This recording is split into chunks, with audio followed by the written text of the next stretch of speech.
Okay. Well, first of all, welcome everybody to the fourth and final workshop about the Industrial Internet of Things, brought to you by the University of Northern Iowa. And again, this is a project that was kind of put together by Nathaniel Bryant and Jacob Odell, and I've been lucky enough to be the presenter for it. I'm Andrew Burns, and I'll be your host for the day. Diving right into where we're at with our four sessions. The 10th we started with getting set up with our Raspberry Pis. We went ahead and set up a sensor on the 17th, and then did some dashboarding on the 24th. And then today we're going to expand and actually use some microcontrollers to augment our Internet of Things system with low-cost hardware so that you can go ahead and implement this on your own. After today's workshop, you should be able to connect an ESP8266 microcontroller and sensor to your Node-RED instance and customize the dashboard to best display the data. Like I've said before, if you do have any questions getting this workshop completed, don't hesitate. You can reach out to me, andrew.burns@uni.edu, and I'm more than happy to take a look at what problems you're having and help work through them with you. So today we'll move a little fast, but again, feel free, any questions at all, reach out to me, let me know, and I'm happy to go ahead and address those for you. Today, we're going to actually use all of our supplies that we've bought. And so I thought maybe it would be a good time to review the materials list. Those of you who pre-registered for the workshops have received this materials list by email. Those of you who are watching after the fact, this is one way that you can get it. We have our Raspberry Pi Zero WH. The W means that it has Wi-Fi, and the H means that it comes with the headers. That's going to be used to host our Node-RED instance as well as connect to one of our sensors. And then we have some parts that are required to set up that Raspberry Pi, such as the USB micro to OTG adapter. We've got our USB wall charger, the mini HDMI to female HDMI, and then the male to male HDMI cord. All of those are going to be needed for connecting the Pi and getting it to work. The micro USB cable Android charger is going to be used for our ESP8266. Which we see on the next slide. We've got a breadboard to plug it into it. We've used two sensors, the ADXL345, which we set up on I believe our first workshop, and then the BME280, which we'll set up today. And then again, some connections that are required for those. My apologies, the SD card and SD card reader required for the setup of the Pi as well. Again, these have been mailed out to those that are pre-registered, but if you do have any questions and want more information on this materials list, you can reach out to us or follow the guide that we've given here. So diving right into installing let me go full screen, installing the Arduino IDE. In our last session, we went ahead and downloaded the appropriate Arduino IDE for your system, and then we installed three different libraries or managers. We installed the ESP8266 board manager. If you go to that bit.ly URL, I give you the URLs of several board managers that you can paste in. Again, this was talked about last workshop. You should have the PubSub client installed by Nick O'Leary, and then the Adafruit BME280 library by Adafruit. Should have that installed. So we're going to assume that we're already set up with the Arduino IDE, that we have those libraries installed, and all we need to do then is go ahead and add a sensor to our Arduino or our ESP8266 and get it connected to the internet so we can read to it in our Node-RED instance. Okay, so first things first, using the BME280. What is the BME280? It's a general environmental sensor. It provides temp, humidity, and pressure for us. It's got a very easy to use interface. It has I2C, which will connect seamlessly to most microcontrollers on the market today, including our ESP8266. It's only a few dollars, I think around $15 for the full breakout board of it. So it's cost effective. And it's very popular and well documented with libraries available from many manufacturers. We recommend the Adafruit BME280. It's the one that is in the materials list. It's the one that we're going to be using today, but there are other BME 280s that you could get a hold of that would still suffice for us. So we're going to measure temp, humidity, and pressure. What we'll need to do first is connect our BME 280 to our ESP 8266. There's two ways you can do this. It does have quick connects on the sides of the BME 280. So you can, without having to solder anything, you can connect the quick connect that we saw in the parts list, and connect that to the spots that you see here. So the red and black would go to the ground and or 3V3 and ground respectively.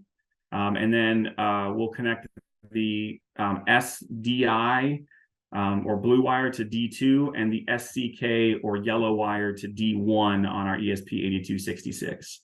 Over here, we do see the what it looks like connected on our breadboard. Again, if you're using the quick connects on the sides, you won't have to use the breadboard for the BME 280. You can hook up the quick connect to the side and then connect the wires as we've shown there in the diagram, depending on what kind of parts that you have available for you. So we've got our BME 280 connected. We're going to use the Arduino IDE, which is going to give us basically like a sub language of C++. So it gives us, it's basically C++ with some features taken out to make it easier for the average person to program with it. And we've got the code actually provided. All you need to do is make a couple of customizations, and that's what we'll see next, which is how to get that in. So we've got our, I've got my BME 280 connected to my ESP8266. What I need to do is get the software for it. What we're going to do is we have a file called Workshop4.BME280.ino. The INO is the standard extension for the Arduino.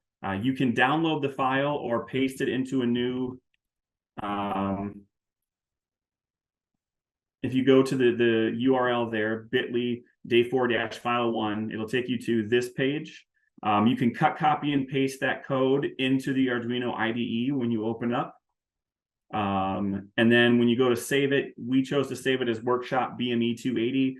You can choose to save it under something different. That would absolutely be fine.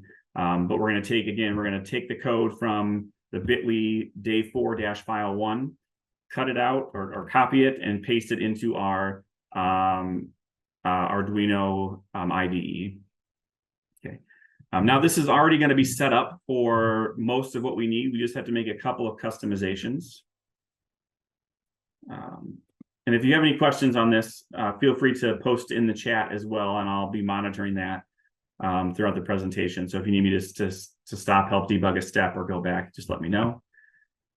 The file itself is going to look something like what you see on the right-hand side.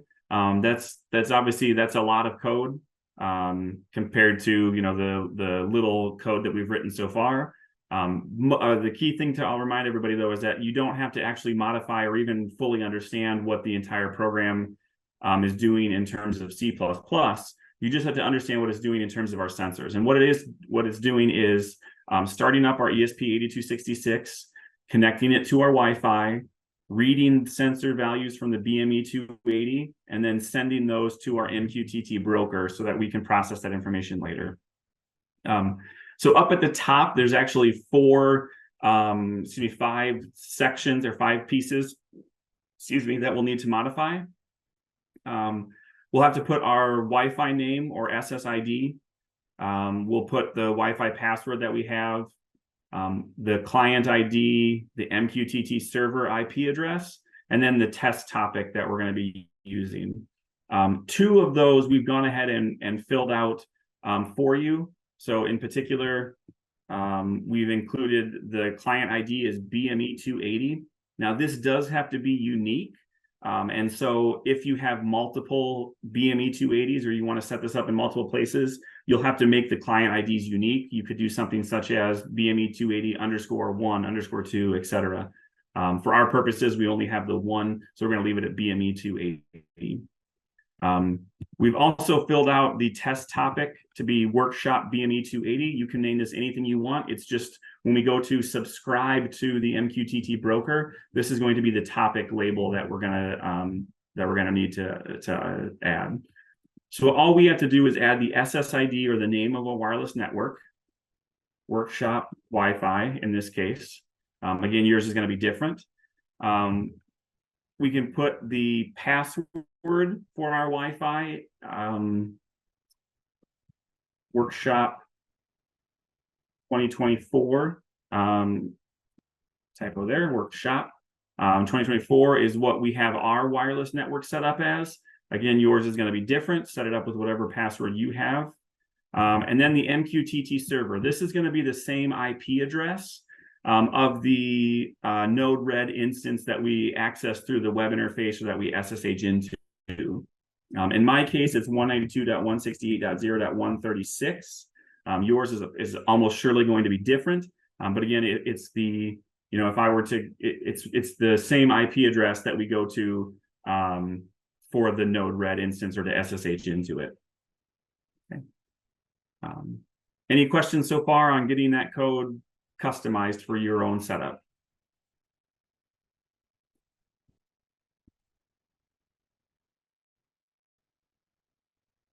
Okay. What we're going to do now is take that code, code that we customized, and we're going to actually upload it to our 8266, our board. So what we're going to do from the Arduino IDE is up at the top, and I apologize, I've already selected it. Up at the top, it'll let us choose our board. When you go to select the board, we'll just look for the ESP8266. And it should appear on that list. Apologies that I've already done this setup, so you kind of missed that part. And then select generic ESP8266 module.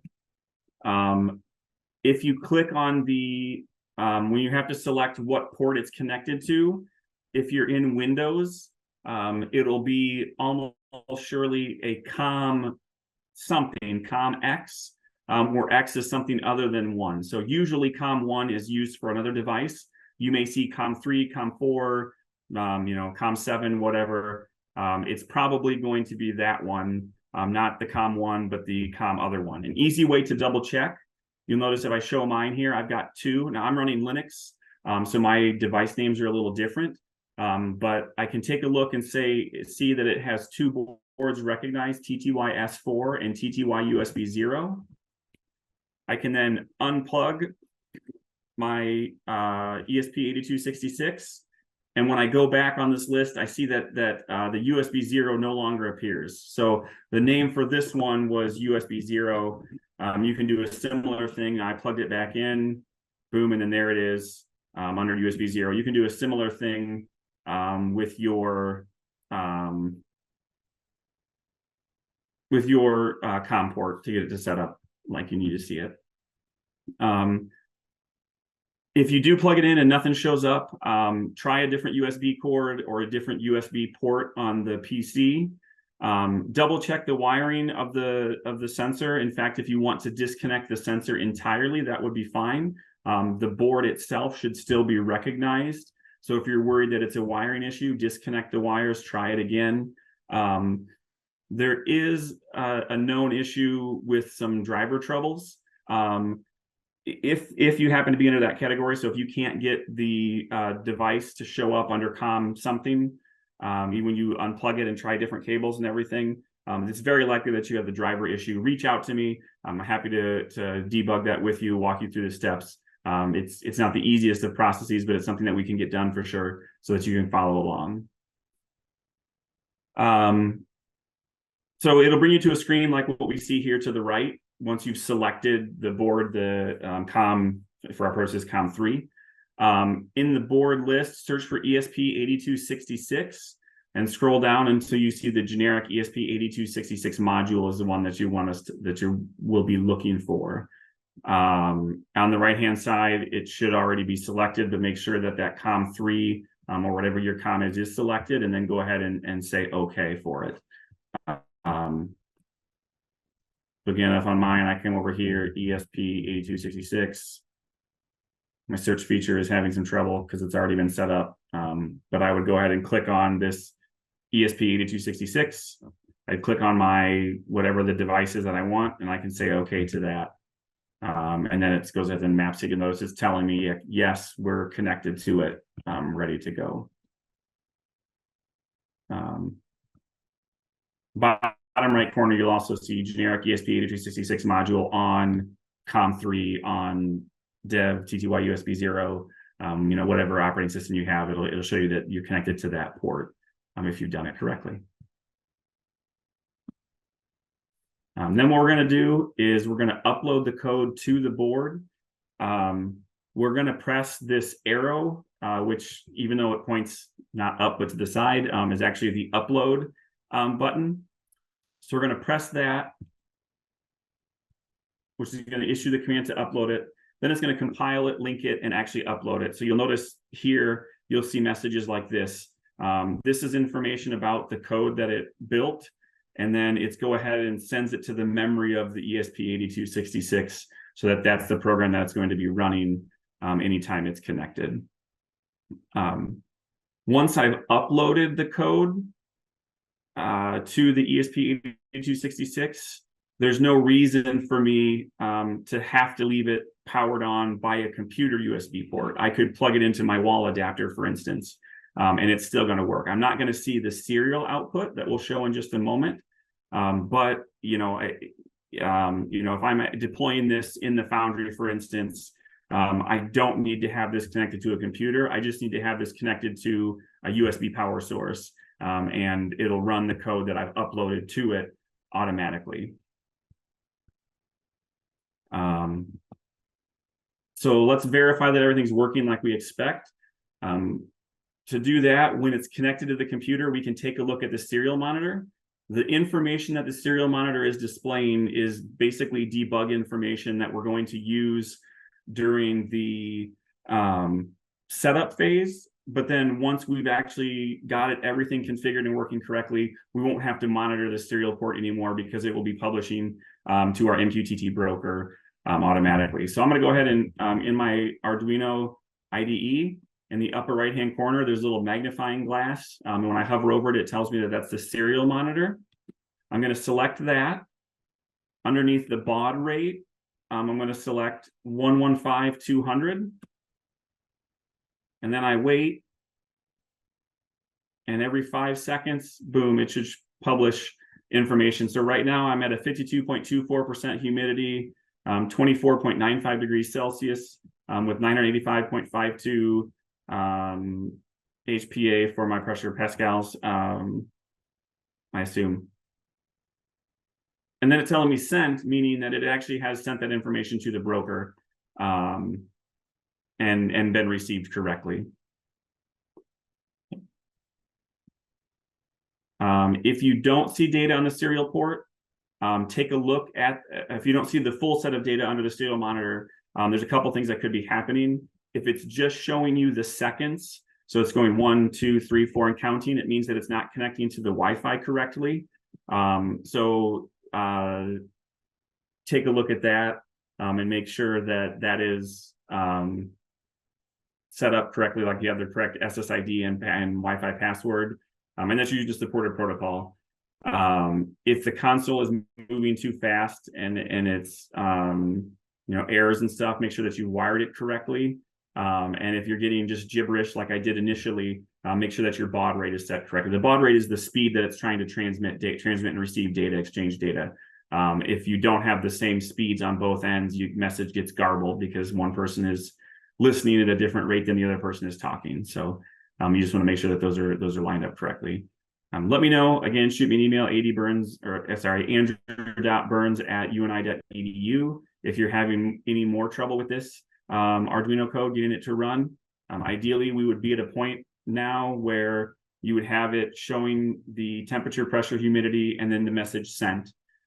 So we've got it working with our MQTT broker correctly. Does anybody have any questions about uploading the Arduino code before we move on to Node-RED?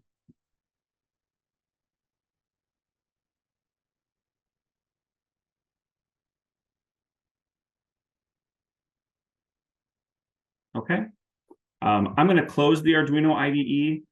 Again, once I've uploaded the code to it and I've verified using the serial monitor that it's working correctly, there's no need for me to keep it connected to a computer. I only have to keep it connected to a power source.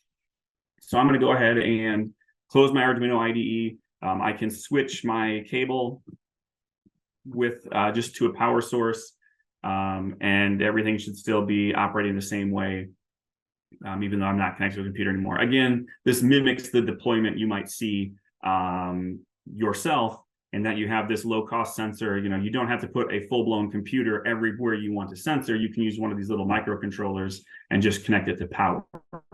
And that's what I'm doing right now. So let's talk about connecting it to Node-RED then.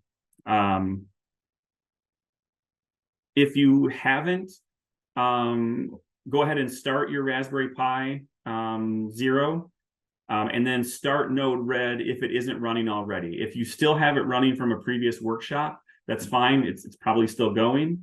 What you can do to double check is we'll go ahead and visit the 192.168.136 in my case. Visit Node-RED. If you get this diagram or something similar to it, it means your Node-RED is still running. If it's not, SSH into it, Node-RED start, get it going. So here we have the stuff that we looked at our last time that we used Node-RED with some custom values and charts. We're going to augment it with another input. This one being the values from our temperature, pressure, humidity sensor. So again, I'm going to select the MQTT-in box and drag it over. I'm going to double click on it, which is going to bring me to the properties. For the server, that is asking me where the broker is. I'm going to select my localhost :1883. That's the address of this Raspberry Pi. It should be the same broker that we're using for the other example that we used. My topic, I remember I named it Workshop BME 280. If you picked a different name there, obviously you'd switch to something different.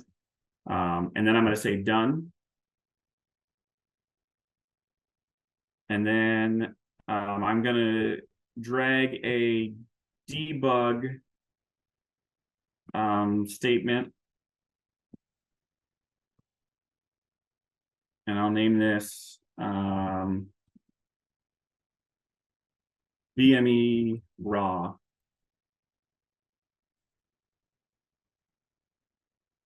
And then I'm going to go ahead and hit deploy.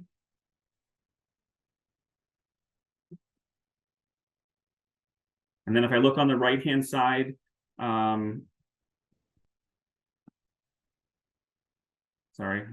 it's too close to my liking. We'll drag this down a little bit. If I look on the right-hand side, I see the raw data that's coming in from the MQTT broker. In this case, it's a string with 3 values: the temperature, the pressure, and the humidity.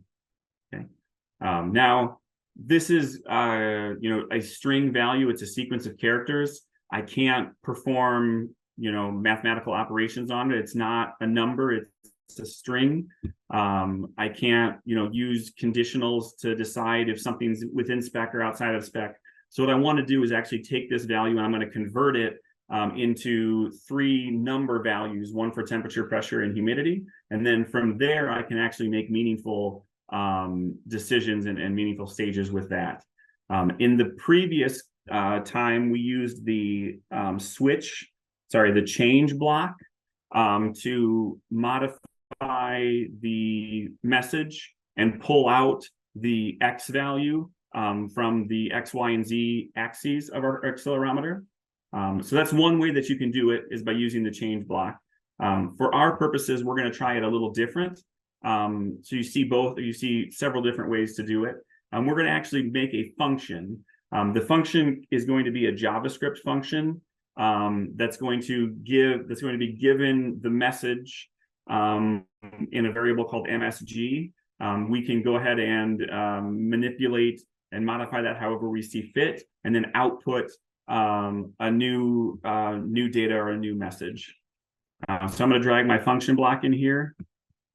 I'm going to connect the Workshop BME over to my function block. And then I'm going to double click on my function one. I'm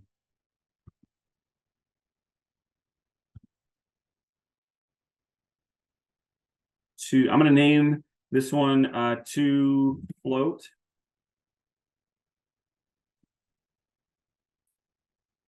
BME to float.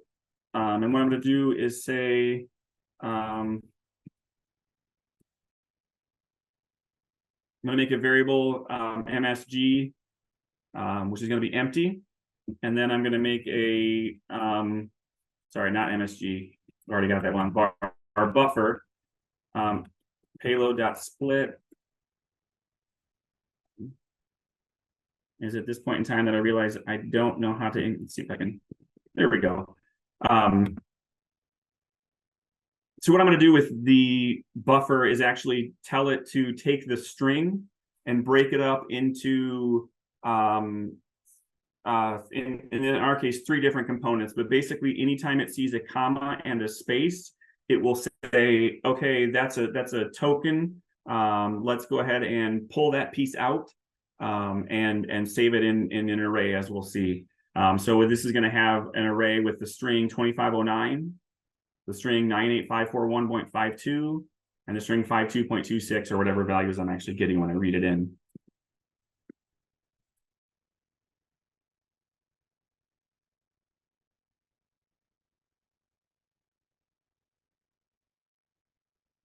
So what I've done there is I've told the payload to have a field called temp.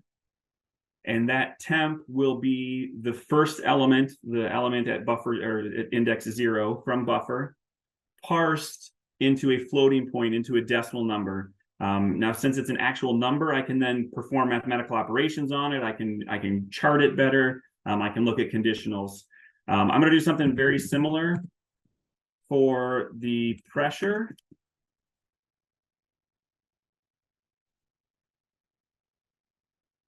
And the humidity.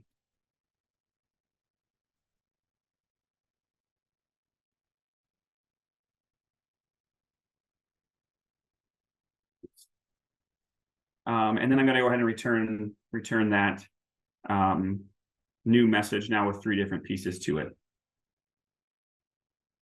Okay. So I'm going to go ahead and any questions so far?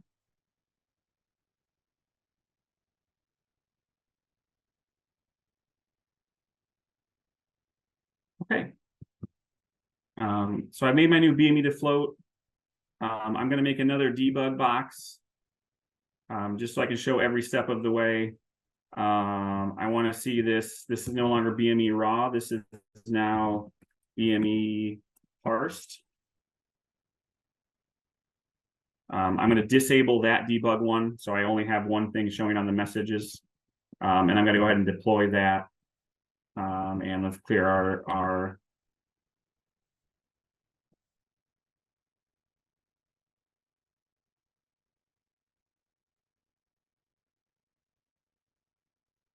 clear it from there. BME raw, BME parsed. Payload temp, pressure, humidity. Cool. Let me make sure that we're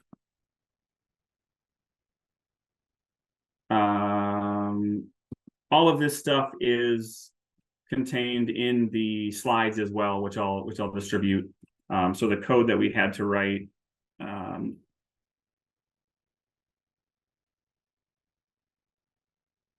is in there. And I see I did do slightly different on the function part. Let's just change it really fast. Var temp, apologies, var pressure. our humidity, just to match with what we have. Message.payload equals temp, pressure, humidity.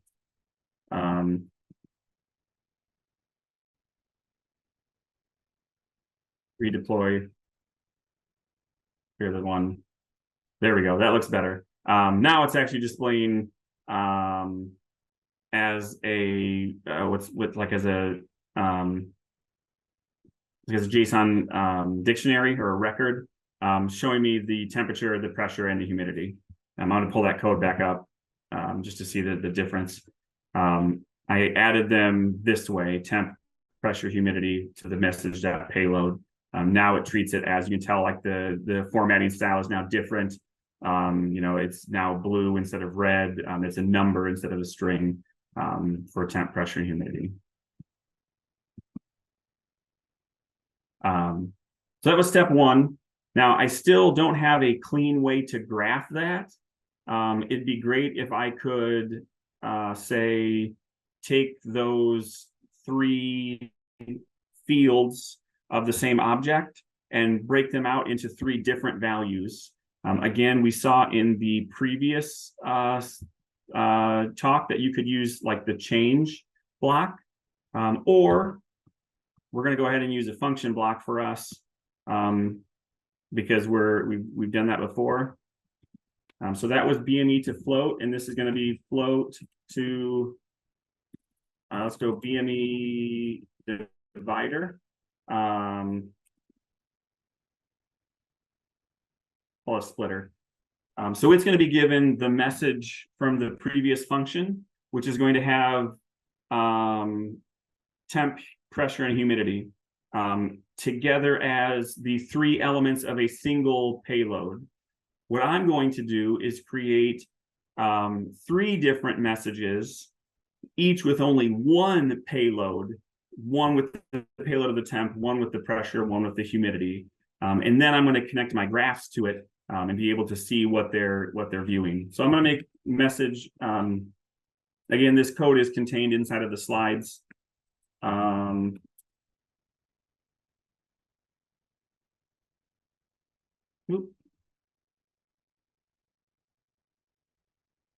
That's going to initialize the three messages for us.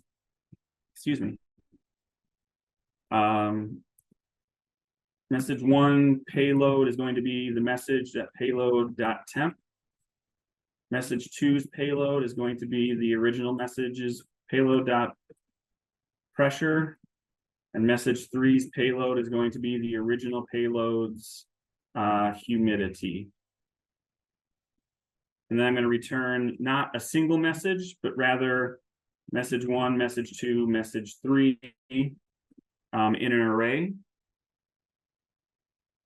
So that's where I made three new messages, and each with its own payload. So instead of one payload with three elements, I now have three messages with one element each. And then I'm going to go ahead and go into setup. And when it says outputs, I'm going to make it three because we have message one, message two, message three. We built them in like that. So I'm going to say done. And now you'll notice I have another function here with three little connection blocks that I can have. Let's go ahead and connect our debug to the top one, which should be the temperature. I'm going to redeploy. And now you'll see that particular value is the temperature. I don't know if I can get it to warm up enough. Here's an idea. Yeah, there we go. I got it. I put my finger over it and got it to raise temp. So you see that it's a live value being read from our BME.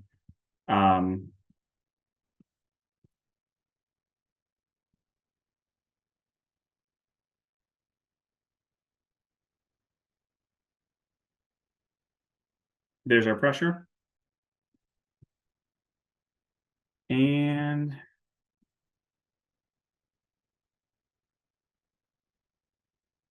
there's our humidity coming in. So, and then I'm going to move this block back over, disable it, and redeploy. Okay, so now what I've got is the workshop BME 280 MQTT topic. I've got a subscription block, an MQTT in block there. It's every time that value gets sent to the broker is going to forward it to me right here on this node red block. I'm going to then use a JavaScript function to convert those individual values, convert that single string into 3 floating point numbers. I'm then going to use another JavaScript number or function to convert those 3 floating point numbers into 3 individual messages. And then I can go ahead and make decisions or perform actions based upon what the temp is or the pressure or the humidity using these 3 outputs from my BME splitter.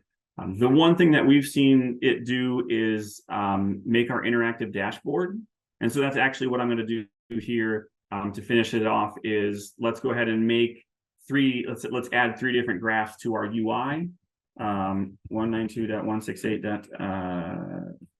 Remember our old UI, we had the X values from our accelerometer.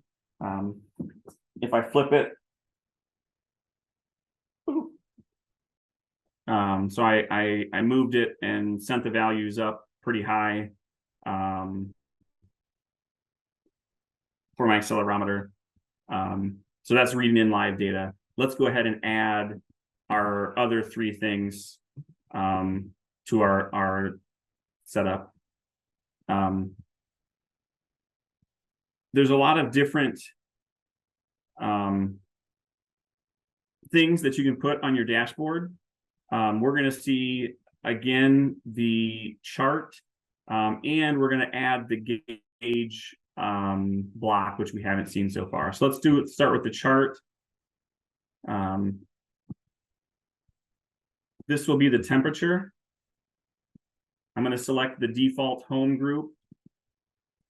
I'm going to give it a label of temp. And then I'm going to redeploy it. I go back to the dashboard and boom, what do you know? There's a new category under, a new chart under the default category with my temperature. And again, if I get the values to change, warm it up under my finger, boom, it'll show that in the graph long term. Okay. Let's do another chart.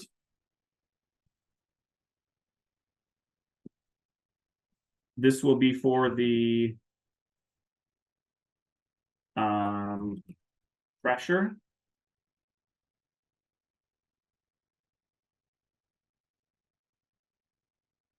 Deploy. Here's my pressure sensor with its different values. And then the last thing we're going to add that we haven't seen is the gauge. Still a visualization element, but it's for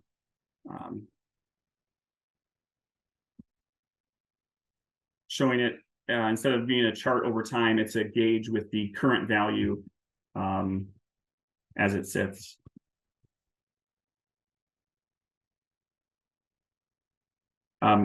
Here, the range, I'm going to put obviously we're getting values in the high 40s, low 50s.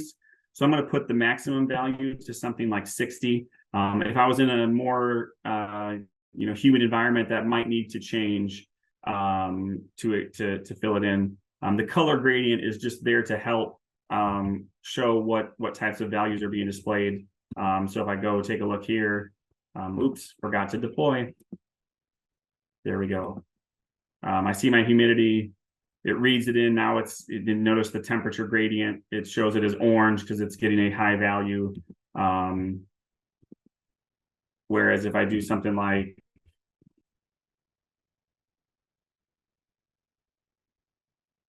out of 100, now it's just yellow because it's in the middle of the specified range. So That's going to be based upon, like, if I am trying to monitor something and I want green to be acceptable values, and then, like a warning value and an error value, that's going to be based upon this range and the color gradients. So you can switch through and change the ranges of what's green and what's yellow and et cetera, with these sectors part. Yeah.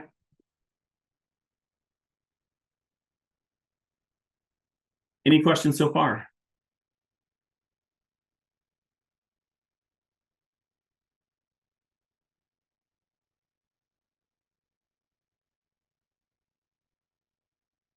Okay.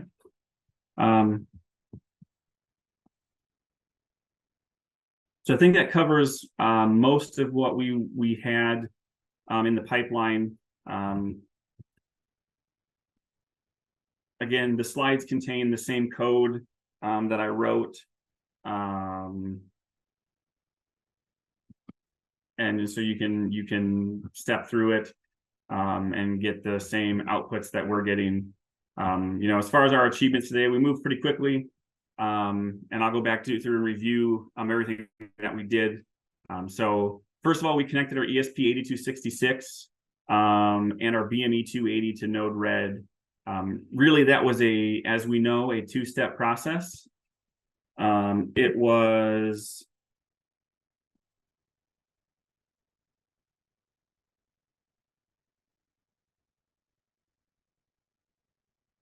wrong version there. It was number one, going into our Arduino IDE.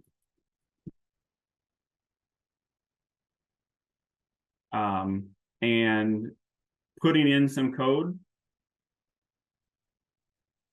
In particular, the code that we got from bit-ly/day4 file 1. We customized it with the Wi-Fi information, connected it, pointed it to the MQTT broker or server, uploaded our code, and then verified that our code was working when it was connected to a computer using a serial monitor.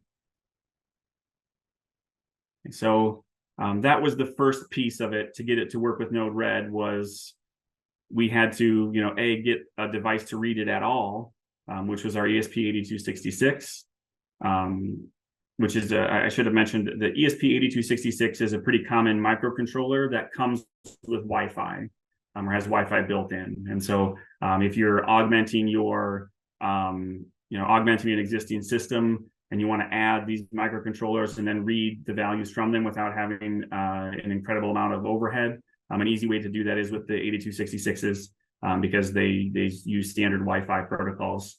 Not necessarily the most power efficient, but if USB wall adapter is fine. You can plug it in and run it that way. It's still using significantly less than a full-blown computer. So we've got our ESP8266 configured and uploading the correct data to the MQTT broker. Then we went ahead and went into Node-RED and added things to the interface.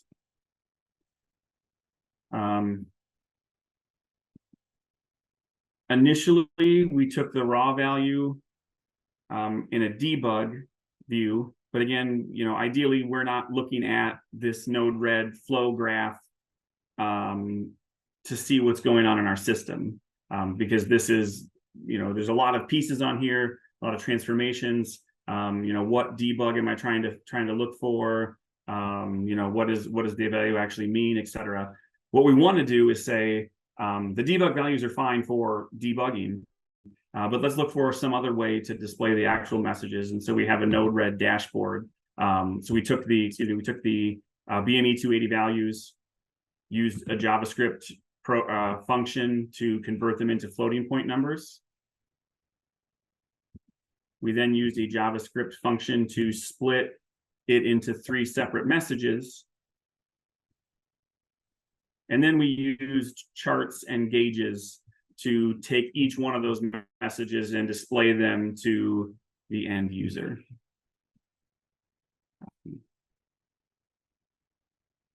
Yeah, questions, comments, concerns.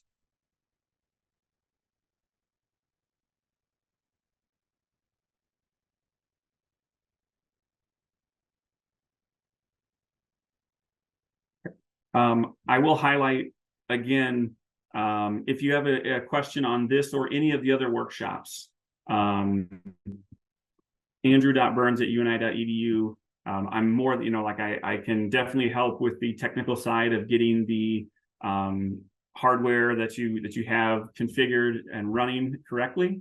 If you have something more related to questions more related to the applications, I can put you in touch with the folks at our Foundry team. They do an excellent job.